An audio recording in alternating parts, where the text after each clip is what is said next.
घरचं लग्न संपलं, लग्नासारखं झालं नाही. खूप अशी वाईट घटना घडली, नंतर मी तुम्हाला मोठ्या व्हिडिओमध्ये सांगेन.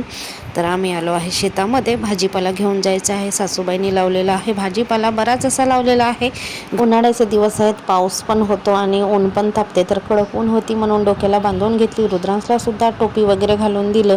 जेवढं आपल्याला संरक्षण करता येईल उन्हापासून तेवढं तर करणं योग्यच आहे. शेवटी पोचलो आम्ही शेतामध्ये आणि रात्री भरपूर पाऊस झाला होता, 2-3 दिवस. त्याच्यामुळे सगळं चिखल पसरलेला होता. तर हे सगळे धुऱ्यावर बसले होते आणि मी फक्त भाजी तोडली. तर ही आहे आंबाडीची भाजी, शेंगा, कारल्या, लौकी, काकडी असं लावलेलं आहे. गवार शेंगा पण आहेत. तर त्यामध्ये जायच्या रस्त्यावर लाजाळूचे भरपूर झाडं आहेत, त्याला बारीक काटे असतात. आणि अचानक वातावरण पलटला, खूप आभाळ झाला. त्याला तोडून निघालो. आम्हाला पण रिटर्न जायचं होतं. आता झालं जन्मभूमीपासून आता आपल्या कर्मभूमीकडे वळायची वेळ झाली.